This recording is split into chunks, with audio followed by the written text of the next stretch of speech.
Believe me when I say, if you watch this video till the end, तुम्हारी class 9 will be the best year of your school life, okay? Because after a really, really bad downfall in class 8th, I was successful in making class 9th the most productive year of my school life, both academically and socially, okay? So I'm gonna tell you how you can glow up in class 9th. So let us begin. Class 9th is the transition year of your school life, okay? Because class 8 से class 9th में आने में बहुत कुछ बदल जाता है. पढ़ाई तो हार्ड हो ही जाती है, उसके अलावा in my school classes get shuffled class 9th में आने के बाद. सो फॉर मी, और मेरे बहुत बहुत कम दोस्त थे मेरे क्लास में, so I was like really really worried कि यार पढ़ाई भी डिफिकल्ट हो गई है, क्लास में मेरे ज़्यादा फ्रेंड्स भी नहीं है, एंड टीचर्स इतना डराते हैं ना क्लास 9th में. वैसे उनका डराना एक हद तक जायज भी है, क्योंकि क्लास 9 तुम्हारी एक ऐसी उम्र है जब तुम्हें अपने हर एक्शन का कॉन्सिक्वेंस मिलेगा. तुम क्लास 9th ऑनवर्ड्स, उससे आगे बढ़ते बढ़ते तुम जितनी मेहनत करोगे, तुम उतने ही ज्यादा सक्सेसफुल होगे अपने एग्जाम्स में. एंड तुम जितना ही चिल मारोगे, जितना ही प्रोक्रेस्टिनेट करोगे, उतनी ही ज्यादा तुम्हारी डाउनफॉल होती जाएगी. क्योंकि क्लास 8 तक क्या था ना, एक्शंस के बहुत ज्यादा कॉन्सिक्वेंसेस नहीं थे. अगर तुमने एक एग्जाम के लिए नहीं भी पढ़ा, अगर तुमने एक एग्जाम को ऐसे ही मजे मजे में दे दिया, दो चार नंबर कम भी आ गए, तो ज्यादा फर्क नहीं पड़ा. ठीक है, हो गया तो हो गया, ठीक है. लेकिन क्लास 9 इसलिए इतनी इंपॉर्टेंट है क्योंकि क्लास 9 के बहुत सारे कॉन्सेप्ट्स क्लास 10th में भी होते हैं. तो अगर तुमने क्लास 9 में ऐसी ऐसी हरकतें करी ना कि एक एग्जाम रट कर दे देते हैं, प्रोक्रेस्टिनेट करते हैं, फालतू की हरकतें करते हैं, तो तुम्हारी क्लास 10th भी रुइन हो जाएगी, जिस वजह से तुम्हारे बोर्ड्स के मार्क्स भी रुइन हो जाएंगे एंड बहुत सारी प्रॉब्लम्स हो सकती हैं. तो क्लास 9th में आने के बाद अपने भेजे में थोड़ी सी मेच्योरिटी लाना इंपॉर्टेंट है, ताकि तुम्हारे जितने भी एक्शंस हो, whether it's good actions, whether it's bad actions, तुम्हें उन सबका कॉन्सिक्वेंस मिलेगा. क्लास 9th में स्टार्टिंग में I was like a little bit worried on how I am going to progress academically, क्योंकि क्लास 8 तक हमारे स्कूल में प्राइवेट पब्लिकेशंस की बुक चलती थी, एनसीईआरटी की बुक्स नहीं चलती थी. क्लास 9 में I was for the first time introduce to NCERT books, and I didn't really know how I can make the full utilization of it. तो तुम्हें ये वाली प्रॉब्लम ना फेस करनी पड़े, इसलिए मैं तुम्हें बताती हूँ कि मैंने क्या किया. लेकिन उससे पहले, ताकि तुम मेरी एडवाइस को ट्रस्ट कर सको, लेट मी टेल यू, मैंने क्लास 9 के फाइनल एग्जाम्स में 93% स्कोर करे थे. And I know that it is not like very academically gifted marks. लोगों के यहाँ पे 98 97 आते रहते हैं, 93 is not that much, but at the same time I was very satisfied with those marks and I was happy with myself, and that is what matters, right? अपने आप को दूसरों से कंपेयर करने से कोई फायदा नहीं है. तो क्योंकि मेरे 93% मार्क्स आए थे, तो इसका ये तो मतलब बनता ही है that I definitely did not mess up my studying, right? So I'll tell you exactly what I did subject to subject in class 9th.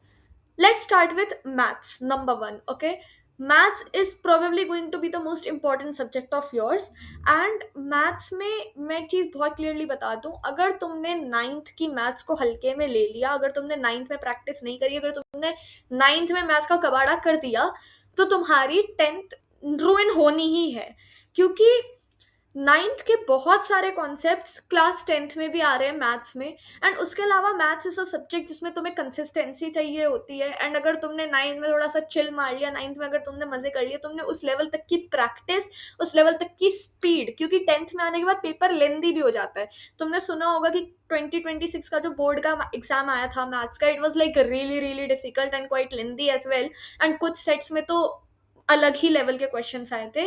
तो उसके लिए तुमको इतना दिमाग अंदर रखना पड़ेगा कि तुम्हें वो दिक्कत क्लास 10th में ना फेस करनी पड़े. इसलिए 9th से ही अपनी स्पीड और अपना कॉन्सेप्ट क्लियर करते चलना. फॉर्मूलों को रटना मत, फॉर्मूलों को समझना कि ये फॉर्मूले आए कहाँ से, ठीक है? अगर तुमने क्लास 9th में मैथ्स को हल्के में ले लिया, तुमने प्रैक्टिस नहीं करी, तुमने अपनी अगर कंसिस्टेंसी, अपनी फ्लो तोड़ दी, तो क्लास 10 तुम्हारी हो जाएगी मेस अप बहुत आराम से, ठीक है? तो उसमें प्रैक्टिस प्रैक्टिस प्रैक्टिस बहुत सारी करनी पड़ेगी. एग्जाम्पल स्किप मत करना, ठीक है? क्योंकि एनसीईआरटी का जो पेपर आता है ना, ज्यादातर वो एनसीईआरटी के एग्जाम्पल से करके देंगे, क्योंकि उनको भी पता है कि एक्सरसाइज तो सब सॉल्व करते हैं, एग्जाम्पल केवल वो लोग सॉल्व करके हैं जिनको 90 से ऊपर मार्क्स लाने होते हैं. तो एग्जाम्पल स्किप मत करना, समझ समझ के चलना, रट्टा मत मारना, और अपनी कंसिस्टेंसी मत तोड़ना. मैं बार बार बोल रही हूँ, अपनी कंसिस्टेंसी मैथ्स में कम से कम मत तोड़ना, नहीं तो बहुत बुरी तरीके से एंड अप करोगे. Subject number 2 we have SST. And SST मेरा पर्सनली काफ़ी फेवरेट सब्जेक्ट है, बट आई नो कि बहुत सारे लोगों को एसएसटी में दिक्कत होती है, लंबे लंबे क्वेश्चन आंसर के सारे पॉइंटर्स याद नहीं होते हैं, and I completely understand, but that's okay. मैं तुम्हें सब्जेक्ट वाइज स्ट्रैटेजी बता रही हूँ उसकी भी।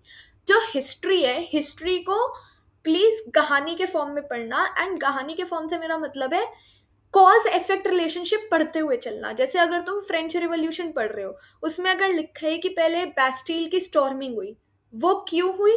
क्योंकि टैक्सेस बढ़ा दिए थे। वो क्यों हुआ? क्योंकि वॉर लोन्स वगैरह चुकाने थे फ्रांस को और बहुत सारी प्रॉब्लम्स चल रही थी। तो ये चीजें क्यों हो रही हैं? जो भी उसमें एक्शंस हो रहे हैं कि टैक्सेस बढ़ गए, यहाँ पे ये रिवॉल्यूशन हो गया, किंग हटा दिया, डेमोक्रेसी की मांग कर रहे हैं, ये क्यों कर रहे हैं, क्या प्रॉब्लम थी, क्यों वाले फैक्टर को हमेशा याद करते हुए चलना, ठीक है। उसके अलावा जो लॉन्ग लॉन्ग क्वेश्चन आंसर्स हैं, उसके बस कीवर्ड्स याद कर लो। मैं ये नहीं बोलूंगी कि तुम लंबे आंसर पूरी तरीके से अपने शब्द में लिख के आ जाओ, क्योंकि हमारा एजुकेशन सिस्टम बहुत ज़्यादा शिटी है, एंड उसको it is obsess with keywords, okay, our education system. इसलिए कीवर्ड्स को स्किप मत करना। जो इंपॉर्टेंट पॉइंटर्स है ना, जैसे अगर कहीं पे वर्ड आ रहा है लिबरलिज्म, तो तुम लिबरलिज्म ही लिख के आओगे, तो वहां पे लिबरलिज्म को अपने शब्दों में एक्सप्लेन करके नहीं आओगे, ठीक है। इस चीज का ध्यान रखना, कीवर्ड स्किप मत करना। बाकी जो सेंटेंस की फॉर्मेशन है, जो आंसर का स्ट्रक्चर है, वो तुम अपने हिसाब से थोड़ा ऊंचा नीचा भी हो जाएगा, तो उसमें प्रॉब्लम नहीं है, पर कोई भी पॉइंट स्किप नहीं होना चाहिए। तुम पॉइंट को एक्सप्लेन भले ही बहुत ज्यादा ना करो, लेकिन पॉइंटर सारे होने चाहिए, इसको याद रखना। जो ज्योग्राफी है, ज्योग्राफी में तुम्हें रट्टू तोता करने वाला बहुत काम मिलेगा, इसलिए बस एक चीज को ध्यान रखना। जैसे ड्रेनेज चैप्टर ने मेरा बहुत दिमाग खराब किया था क्लास 9 में, क्योंकि हर एक रिवर का अपना रूट, अपना ये अपना वो याद करना मेरे बस की चीज थी नहीं। मैप में लोकेट करते चलना, ऐसा ना हो कि तुम कोई रिवर, कोई जगह के बारे में तुम पढ़ रहे हो, तुम्हें पता ही नहीं है कि वो कहाँ है, और चीजों को ना आपस में रिलेट करते हुए चलना, क्योंकि ज्योग्राफी एक ऐसा सब्जेक्ट है, काफी सारी चीजें ना आपस में रिलेट होते हुए चलती है। अगर हिमालयन रिवर नीचे से आ रही है, जब नॉर्थ से प्लेन्स की तरफ हिमालयन रिवर्स आ रही है, इसलिए यहाँ पे जो एल्यूवियल सॉइल है वो फर्टाइल है। तो ऐसी चीजों को आपस में रिलेट करते हुए चलना, अलग अलग मत याद करना कि एक और तुम याद कर रहे हो कि हिमालयन पेरिनियल रिवर्स नॉर्थ से नीचे की ओर आती है, दूसरी ओर तुम याद कर रहे हो कि नॉर्दर्न प्लेन की जगह पे एल्यूवियल सॉइल है, बहुत दिमाग खराब हो जाएगा, ठीक है। इसलिए चीजों को रिलेट करते हुए चलना, क्योंकि वो रिवर आ रही है इसलिए यहाँ की सॉइल एल्यूवियल है और फर्टाइल है, ठीक है। तो ऐसी चीजों को रिलेट करते हुए चलना, बिकॉज दिस इज इंपॉर्टेंट। नहीं तो उसके, अगर तुम ऐसे नहीं करोगे तो ज्योग्राफी तुम्हारा बहुत ज्यादा दिमाग खाएगी। Then we have civics. I don't think कि 9th की सिविक्स बहुत ज्यादा मुश्किल है, I actually found it like pretty interesting. बस कीवर्ड्स, अगेन इसमें कीवर्ड याद करते हुए चलना, और सिविक्स तुम कवर अप कर लोगे, क्योंकि वो बहुत ज्यादा मुश्किल है नहीं। इकोनॉमिक्स भी इतना याद रखना कि पालमपुर वाले चैप्टर पे बहुत ज्यादा फोकस करने की जरूरत नहीं है, उसको केवल कॉन्सेप्ट क्लियर करने के लिए चलना, ज्यादा रट्टा मारने की जरूरत नहीं है उसमें, बस कॉन्सेप्ट क्लियर करते हुए चलना। Let's come to science. Science में भी मैं तुम्हें 5 बार रिपीट करके बोल रही हूँ, रट्टा मत मारना, कॉन्सेप्ट क्लियर करना, रट्टा मत मारना, कॉन्सेप्ट क्लियर करना, रट्टा मत मारना, कॉन्सेप्ट क्लियर करना, रट्टा मत मारना, कॉन्सेप्ट क्लियर करना, रट्टा मत मारना। प्लीज हाथ जोड़ के कह रही हूँ, कॉन्सेप्ट क्लियर करके चलना। अगर तुमने क्लास 9 पे रट ली साइंस, तो क्लास 10th में फिजिक्स तुम्हारी जो थप्पड़ बजाएगी ना, वो तुम्हें बहुत रिग्रेट करोगे। मैं मजाक भी नहीं कर रही, जो फॉर्मूले तुम्हें फिजिक्स वगैरह में मिलेंगे, उसके डेरिवेशंस मिलेंगे, फलाना फलाना बहुत सारी चीजें आएंगी, वो प्लीज उसका कॉन्सेप्ट समझ के चलना कि अगर कोई चीज लिखी है तो वो क्यों लिखी है और उसका एग्जैक्टली क्या मतलब है। ऐसा नहीं कि फॉर्मूला है कि F is equal to M A, हम यहाँ पे बैठ के 10-10 बार रिपीट कर रहे हैं F is equal to M A, F is equal to M A. वो क्यों है, वो कहाँ से आया और उसका प्रैक्टिकल एप्लीकेशन कहाँ है, उस पर्टिकुलर फॉर्मूला से जो चीज, जो रिजल्ट निकल के आ रहा है, वो तुमने डेली लाइफ में कहाँ ऑब्जर्व करा है, ये सारी चीजें लेकर चलना। मुझे पता है मेहनत करनी पड़ेगी, पर जब तक मेहनत नहीं करोगे तब तक तुम्हें फल नहीं मिलेगा। क्लास 8 तक की science was comparatively very very theoretical, कि उसमें केवल थ्योरी थी, ठीक है। तुम्हें मतलब मैथ्स का पोर्शन या फिर फॉर्मूलाज हो गए, न्यूमेरिकल्स हो गए, ये नहीं थे। 9th में न्यूमेरिकल्स इंट्रोड्यूस हो रहे हैं, जस्ट 8 तक एटलीस्ट मेरे स्कूल में तो नहीं थे। 9th में जो न्यूमेरिकल्स इंट्रोड्यूस हो रहे हैं, वो तुम्हें स्टार्टिंग में बहुत मुश्किल लगने वाले हैं, बट अगर तुम प्रैक्टिस करोगे और अगर तुम कॉन्सेप्ट पकड़ के चलोगे, इंपॉर्टेंट क्वेश्चंस को, पीवाईक्यूज को प्रैक्टिस करते हुए चलोगे, अगेन अगेन मैं प्रैक्टिस इसीलिए रिपीट कर रही हूँ क्योंकि वो इंपॉर्टेंट है, तुम्हें न्यूमेरिकल्स भी ज्यादा मुश्किल नहीं लगेंगे। क्योंकि अगर किसी की मैथ्स अच्छी है तो जाहिर सी बात है उनके न्यूमेरिकल्स भी अच्छे हो जाएंगे। अगर किसी की मैथ्स अच्छी नहीं भी है तो भी अगर तुम्हारा कॉन्सेप्ट क्लियर है और तुमने प्रैक्टिस करी है और तुमने कंसिस्टेंसी मेंटेन करी है, तो साइंस भी तुम्हारी आराम से कवर अप हो जाएगी। बायोलॉजी में तुम्हें बहुत ज़्यादा कठिन कठिन से वर्ड्स नज़र आएंगे, लंबे लंबे से कॉम्प्लिकेटेड से शब्द नज़र आएंगे। उनको आराम से उनकी डेफिनेशन और उनका क्या मतलब है उसको याद करते चलना, डायग्राम्स अच्छे से प्रैक्टिस करना, ये सारी चीज़ों का ध्यान रखोगे तो साइंस भी तुम्हें ज़्यादा मुश्किल नहीं लगने वाली है। मेन न्यूमेरिकल वाला पोर्शन है जिससे ज़्यादातर लोग डरते हैं, मैं भी डरा करती थी। अगर तुम रट्टा मार रहे हो ना फॉर्मूलों का, तुम्हें ये नहीं समझ आएगा कि मैं कौन से न्यूमेरिकल में कौन सा फॉर्मूला रखूं। उस चीज को समझने के लिए तुम्हें कॉन्सेप्ट क्लियर करना ही पड़ेगा, रट्टा मार के नहीं काम चलेगा। 8 तक चल गया, 9th में नहीं चलेगा। बाकी इंग्लिश हिंदी लैंग्वेजेस है, मेरी सेकंड लैंग्वेज फ्रेंच थी, तुम्हारी हिंदी है, फ्रेंच है, जर्मन है, जो भी है। तो उसमें फिर यही एक चीज़ कह सकती हूँ कि इन डेप्थ चीज़ों को पढ़ना, कीवर्ड्स याद करके चलना। इंग्लिश में अगर तुमने कोई कहानी पढ़ी है कि इस कहानी में ऐसा ऐसा हो रहा है, तो फिर उस कैरेक्टर की उस टाइम पे क्या फीलिंग्स होंगी, उस कैरेक्टर ने अगर कोई डिसीजन लिया है तो वो उसने क्या सोच के लिया है, उस कैरेक्टर ने अगर कोई डिसीजन लिया तो वो डिसीजन उसके कैरेक्टर के बारे में, उसकी पर्सनैलिटी के बारे में क्या बताता है। इस टाइप के जो कॉम्पिटेंसी बेस्ड क्वेश्चन आएंगे, इनको एक बार रीड कर लेना, नहीं तो अपने शब्दों में भी लिख दोगे तो नंबर अच्छे आ जाएंगे। इंग्लिश हिंदी तो वैसे भी स्कोरिंग होता है, बट हाँ हाँ हाँ, यहाँ पे एक पॉइंट मुझे ऐड करना है। इंग्लिश हिंदी स्कोरिंग होता है, इंग्लिश हिंदी को अंडर एस्टिमेट करके प्लीज मत चलना। मैंने यही गलती करी थी, मैं इस पे बिल्कुल भी प्राउड नहीं हूँ। फ्रेंच लैंग्वेज मेरी काफ़ी अच्छी थी एंड 8 तक मैंने बहुत बढ़िया मार्क्स में लाई हूँ फ्रेंच में, तो 9th में मैंने फ्रेंच को बहुत अंडर एस्टिमेट कर लिया।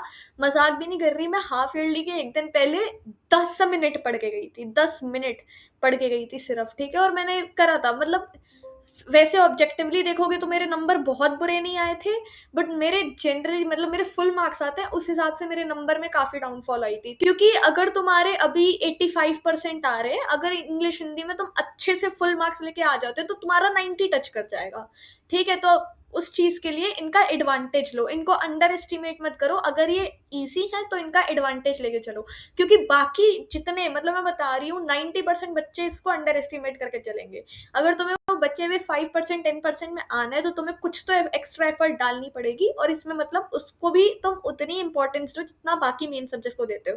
मैं ये नहीं कह रही कि उसे डेली पढ़ने की ज़रूरत है, डेली ज़्यादा नहीं है, but at the very least exam के जो थोड़ा टाइम पहले का होता है तो अच्छे से पढ़ाई करना। मेरी जैसी हरकत मत करना कि बस आधा 1 घंटा पढ़ के चलेगा, ये काम मत करना। ना let's get to the part कि मैंने क्लास 9th को अपनी स्कूल लाइफ का सोशली सबसे बेस्ट पार्ट कैसे बनाया।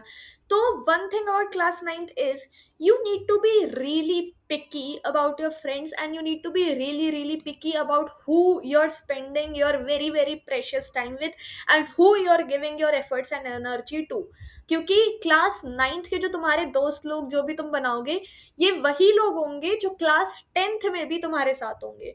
क्लास 10 जो है ना, वो नॉट ओनली सबसे आइकॉनिक ईयर होता है, बट ऑल्सो जब बोर्ड्स के टाइम पे स्ट्रेस हो रही होती है ना, तब इन्हीं दोस्तों को कॉल करके इन्हीं में से कोई आता है तुम्हें संभालने की, कोई नहीं भाई मैंने भी नहीं पढ़ा, दोनों साथ में फेल होंगे, बड़ा मजा आएगा, ठीक है। तो क्लास 9th में अगर तुम्हें अच्छे दोस्त मिलते तो तुम्हारी क्लास 10th भी काफी सुधर जाती है। इसलिए क्लास 9 पे काफी पिकी होना है तुम्हें कि तुम अपना टाइम किसके साथ स्पेंड कर रहे हो। इसलिए जैसे मेरे स्कूल में क्या था, क्लासेस शफल हो रही थी, एंड आई थिंक ज्यादातर स्कूल्स में क्लासेस शफल होती हैं क्लास 9th में। तो अगर तुम्हारे स्कूल में ऐसा सा सीन है, one thing I would say, please ये काम मत करना कि स्टार्टिंग के आई वुड से 3 या 4 दिन में इमीडिएटली जाके सबसे दोस्ती करने की कोशिश मत करना। सबसे दोस्ती करने की कोई ज़रूरत नहीं है। कि जो ऐसे लोग होते हैं ना, बैक बेंचर्स टाइप के, जो हर दूसरे दिन कुछ ना कुछ कांड हो रहा होता है उनकी ज़िंदगी में, प्रिंसिपल ऑफिस में एंड अप करते हैं, ये सारी चीज़ें, मेरे भी हैं ऐसे दोस्त, ऐसी बात नहीं है। पर ज़्यादा अगर तुम्हें एक बिग सिस्टर एडवाइस में दूँ, उनके पचड़ों में मत पड़ना। Try not to get in to trouble. अगर क्लास में कोई कांड हो रहा है, अगर क्लास में कोई ड्रामा हो रहा है, तो तुम दूर से देख के पॉपकॉर्न लेके एंजॉय करो, उसमें कोई दिक्कत नहीं है। पर हो सके तो इन्वॉल्व मत होना। मैं ये भी नहीं कहूँगी कि एकदम सुधरा हुआ बन जाओ, क्योंकि ठीक है स्कूल लाइफ में मेमोरीज बनाना भी इंपॉर्टेंट है, पर तुम जितना पचड़ों में, जितना प्रॉब्लम्स में नहीं पढ़ोगे, उतना तुम्हारा ध्यान पढ़ाई में रहेगा, ठीक है। तो ड्रामों में ड्रामा को दूर से देख के पॉपकॉर्न लेके एंजॉय करो। अगर दो लोगों की लड़ाई हो रही है तो थोड़ा सा चीयर वियर कर दो, अरे भाई मैं ना सहता, ये वाला काम कर दो, लेकिन खुद लड़ाइयों में मत पड़ना, क्योंकि तुम उसमें पढ़ोगे तो वो तुम्हें डिस्ट्रैक्ट करेगी तुम्हारे एक्चुअल गोल से, ठीक है। तो जो इस टाइप की चीजें हैं इसको तुम साइड में कॉम्प्लीमेंट्री मजे की तरीके से रख लो, पर नॉट एट द कॉस्ट कि वो तुम्हें अपने गोल से थोड़ा सा डिस्ट्रैक्ट कर दे, ठीक है। तो इस चीज का थोड़ा बहुत ध्यान रखना। एंड उसके अलावा अगर मैं अपनी पर्सनल कहानी बताऊं, तो क्लास नाइन्थ में मेरी स्टार्टिंग में मेरे ज़्यादा दोस्त थे नहीं क्लास में। मेरी एक बेस्ट फ्रेंड थी। अगर तुमने ये वाली स्टोरी टाइम देखी होगी तो तुम्हें पता होगा, रोज नाम की मेरी एक बेस्ट फ्रेंड है, ठीक है। जो मतलब उसका ऑब्वियसली एक्चुअल नाम रोज नहीं है, बट क्लास नाइन में मेरी रोज से स्टार्टिंग में लड़ाई सी हो रखी थी, तो मेरे पास रोज से भी मैं ज़्यादा बात नहीं करती थी और किसी से नहीं करती थी। लेकिन क्लास नाइन के 2-4 महीने बीतने के बाद जब मैंने जाके रोज को अपोलोजाइज करा एंड एवरीथिंग, तो जैसे जो रोज का सोशल सर्कल था वो धीरे धीरे मेरा भी सोशल सर्कल बन गया। मेरे साथ ये हुआ। अगर तुम्हारी लाइफ में कोई रोज नहीं है अभी, तो एज आई एम सेइंग, पहले लोगों को ऑब्जर्व करो and then you need to be picky about कि तुम किसके साथ टाइम स्पेंड कर रहे हो। एंड बिलीव मी, जैसे तुम यहाँ पे कंफ्यूज हो ना कि मैं दोस्त कैसे बनाऊं, वैसे और भी लोग वहाँ पे कंफ्यूज होंगे कि वो लोग दोस्त कैसे बनाए, ठीक है। तो ऐसा नहीं है कि तुम अकेले हो, सभी सभी को वहाँ पे दोस्त बनाने हैं, तो कोई भी तुम्हें जज नहीं करेगा अगर तुम किसी से भी जाके कॉन्वर्सेशन शुरू कर रहे हो। ओके, मेरे लैपटॉप की चार्जिंग थोड़ी सी कम हो रही थी और मैंने यहाँ पे चार्जर लगा लिया है, so let's just ignore it and focus on what I was saying. One thing I wanted to add was that अगर तुम्हें किसी भी एक्स्ट्रा करिकुलर में जाना है, अगर तुम्हें किसी स्पोर्ट में जाना है, अगर तुम्हें कोई भी न्यू एक्टिविटी ट्राई करनी है ना, ये मैं इस वाले वीडियो में भी बोल चुकी हूँ। ये मत सोचना कि ये किसी को क्रिंज लगेगा, ये मत सोचना कि ये मेरी सोशल इमेज रुइन कर देगा और something like that, don't think about it. तुम्हें कोई भी एक्स्ट्रा करिकुलर एक्टिविटी ट्राई करनी है, ये सोच के मत करना कि दूसरे लोग क्या सोचेंगे, बस यही सोच के करना कि क्या तुम्हें वो करने का मन है। अगर तुम्हें का वो करने का मन है, so you should go for it. And अपने दोस्त ऐसे बनाना कि you don't have to pretend to be someone else in front of them. अगर तुम्हें कोई सो कॉल्ड क्रिंज चीज पसंद है, तो you don't need to hide it in front of them, ठीक है। You can be very very honest in front of them about your likes, your dislikes, your opinions, your personality, your everything, okay. So your friends should be your support system, they should not be someone जो तुम्हें drain कर रहे हैं अंदर से, okay. क्योंकि तुम्हारे friend से बात करके ना, तुम्हारे अंदर एक ऐसी एनर्जी आनी चाहिए, तुम्हारे अंदर मोटिवेशन आना चाहिए और तुम्हें रिफ्रेश फील करना चाहिए पढ़ाई में और अपने गोल्स पे ध्यान देने के लिए। कहीं ऐसा ना हो कि तुम्हारे फ्रेंड्स तुम्हारे लिए डिस्ट्रैक्शन का काम करें, या फिर तुम्हारे फ्रेंड्स अपने आप में एक प्रॉब्लम बन जाए जो तुम्हें अपने गोल से, अपनी पढ़ाई से जो है डिविएट करें। ऐसे दोस्त प्लीज मत बनाना, क्योंकि अगेन संगति बहुत इंपॉर्टेंट होती है। ऐसे टाइम्स में जब तुम खुद को डाउट कर रहे हो ना, तब तुम्हारे दोस्त तुम्हें डाउट ना करें। तुम्हारे जैसे, I will give you an example. I was writing a book, right? And when I was writing it, I was writing like this fictional story thingy, and I might publish it in the future. I'll let you know, guys know if I do that. So while I was doing that, I was in a phase in which I was like really thinking कि ये इतनी अच्छी नहीं है जो भी मैं लिख रही हूँ, and there are so many good novels out there, and my novel is definitely not going to stand among them, right? So I have this friend, and जब मैंने उसको बताया कि यार I am writing like this book थिंगी, he you know how he like encourage me so much. He was like, है you know जब तू book publish करेगी ना, मैं तेरी बुक सबसे पहले खरीदूंगा। यार विभा तू मुझे एक चैप्टर रीड करने देना, भाई तू बनेगी नेक्स्ट जेके राउलिंग। ओए अगर तू फेमस हो जाए ना तो मेरे को मत भूल जाइयो। ओए अगर तू फेमस हो जाए ना तो सबको बताइयो कि ना ये जो है ना ये भी मेरा दोस्त है। यार अगर तू फेमस होगी ना तो ना मैं सबको जाके ना शो ऑफ करूंगा कि ये ना मेरी दोस्त थी, स्कूल में ना मेरी दोस्त थी। देन मैंने उससे कहा, यार पागल है क्या, मैं कैसे फेमस हो जाऊंगी, मेरी बुक नहीं है उस लायक। कहता, अरे तू कोशिश तो कर भाई, मैंने तेरा टैलेंट देखा, you can do it. And he encourage me like a lot, and that was something which you know it really motivated me. And then मैंने अभी फिलहाल एक नॉवेल और एक नोवेला लिखी है। I haven't published it yet, but I will publish it in the future, okay. So that was something which really motivated मी। तो तुम्हारे दोस्त इस टाइप के होने चाहिए। तुम्हारे दोस्त उस टाइप के नहीं होने चाहिए कि अगर तुम उन्हें बोल रहे हो यार मैं ना बुक लिखने जा रही हूँ, तो वो हंसे कि हा हा हा, अबे तू बुक लिखेगी, पागल है क्या, अरे भाई ये है जेके रोलिंग, अबे चल निकल, बुक लिखना सबकी बात नहीं होती। ऐसे दोस्त मत पालना, ठीक है।